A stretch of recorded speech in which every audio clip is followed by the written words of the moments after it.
நாம் தமிழர் கட்சி மற்றும் செந்தமிழன் சீமான் அவர்களுக்கு இஸ்லாமிய அமைப்புகள் மற்றும் கட்சிகள் ஆதரவு தர துவங்கியிருக்கின்றது. இது குறித்த மிக முக்கிய காணொலியாக இந்த காணொலி இருக்கும். தமிழே குரல் வலையொலிக்கு உங்களை அன்போடு வரவேற்கின்றேன். 2016 2026 இதுவரை தொடர்ச்சியாக செந்தமிழன் சீமான் அவர்களும் நாம் தமிழர் கட்சியும் தமிழ்நாட்டு அரசியல் களத்தில் வலம் வந்து கொண்டிருக்கின்றன. இதுவரை தேர்தல்களில் முடிந்த எல்லா தேர்தல்களிலும் செந்தமிழன் சீமான் அவர்களுக்கு ஏதோ ஒரு முறையில் அனைவரும் ஆதரவாகத்தான் இருந்து வந்தார்கள். அந்த விடயத்தில் இஸ்லாமியர்கள் சற்று தள்ளிதான் இருந்தார்கள் என்றுதான் கூற வேண்டும். ஆனால் இந்த முறை தேர்தலில் தொடர்ச்சியாக செந்தமிழன் சீமான் அவர்கள் இஸ்லாமியர்களுக்காக பாடுபட்டதை மனதில் கொண்டு, மேலும் இஸ்லாமியர்களுக்கு இதுவரை யாரும் எந்த கட்சியும் ஒதுக்காத அளவிற்கு சீட்டுகளை ஒதுக்கி இந்த முறை தேர்தலில் அவர் நிறுத்தி இருப்பதையும் கொண்டு நிச்சயமாக மனதில் இதையெல்லாம் கருத்தில் கொண்டு பல கட்சிகள் செந்தமிழன் சீமான் அவர்களுக்கு, அதாவது குறிப்பான இஸ்லாமிய கட்சிகள் ஆதரவு தெரிவித்திருக்கின்றன. அதிலும் ராஷ்டிரிய உலமா கவுன்சில் மாநில தலைவர் அன்புக்குரிய சகோதரர் அக்ரம் கான் மற்றும் தமிழ்நாடு சுன்னத்துல் ஜமாத் அமைப்பின் நிர்வாகிகள் இன்று நாம் தமிழர் கட்சியை சந்தித்தார்கள். அதாவது 11/3/2026 அன்று நாம் தமிழர் கட்சி தலைமையகத்தில் அவர்கள் சந்தித்தார்கள்.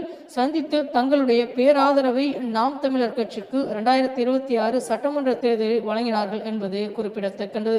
வருகின்ற சட்டமன்ற தேர்தலில் 2026 நாம் தமிழர் கட்சிக்கு தங்களது இயக்கங்கள் சார்பாக முழு ஆதரவை தெரிவித்துக் கொள்வதாகவும் 234 தொகுதிகளிலும் நாம் தமிழர் கட்சி வேட்பாளருடன் இணைந்து தேர்தல் களப்பணியாற்றுவதற்கு உறுதியும் அளித்திருக்கின்றார்கள்.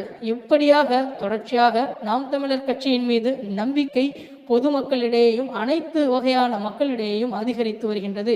குறிப்பாக தமிழர் என்று கூறக்கூடிய அனைவருக்கும் செந்தமிழன் சீமானும் நாம் தமிழர் கட்சியும் மிகப்பெரிய அளவிற்கு தற்பொழுது நல்ல ஒரு விடயமாக தெரிகின்றது. ஆகையால் அவர்களுடைய ஆதரவு தொடர்ச்சியான ஒரு ஆதரவாகவே நாம் தமிழர் கட்சிக்கு இருக்கும். செந்தமிழன் சீமான் இதுவரை தமிழ் மண்ணில் கிடைக்காத ஆதரவு இந்த 2026 சட்டமன்ற தேர்தலில் கண்டிப்பாக கிடைக்கும் என்பதை எதிர்பார்க்கலாம். மேலும் இந்த முறை நாம் தமிழர் கட்சி எடுத்து வைக்கும் ஒவ்வொரு அடியும் மிகப்பெரிய அடியாக எதிர்களுக்கு இருக்கும். மேலும் அவர்கள் அனைவரும் எதிர்பார்க்காத அளவிற்கு சட்டமன்றத்தில் இந்த முறை அலங்கரிக்க நாம் தமிழர் கட்சியை சார்ந்தவர்கள் செல்வார்கள் என்பதில் மாற்று கருத்து இருக்க முடியாது. அந்த அளவிற்கு மிகவும் தெளிவானதொரு கண்ணோட்டத்தோடு நாம் தமிழர் கட்சி தமிழ்நாட்டு மக்களை வழிநடத்தி மேலும் தேர்தல் வரை சென்று கொண்டிருக்கின்றது.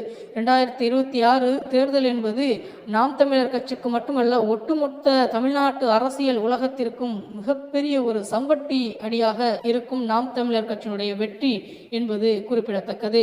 நிச்சயமாக நாம் தமிழர் கட்சி வெற்றி பெற்று சட்டமன்றம் செல்வார்கள் என்பதை கூறிக்கொண்டு மீண்டும் நல்லதொரு காணொலி உங்களை சந்திக்கின்றேன். நன்றி, வணக்கம். நாம் தமிழர்.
மீண்டும் நல்லதொரு காணொலியில் உங்களை சந்திக்கின்றேன். நன்றி, வணக்கம். நாம் தமிழர்.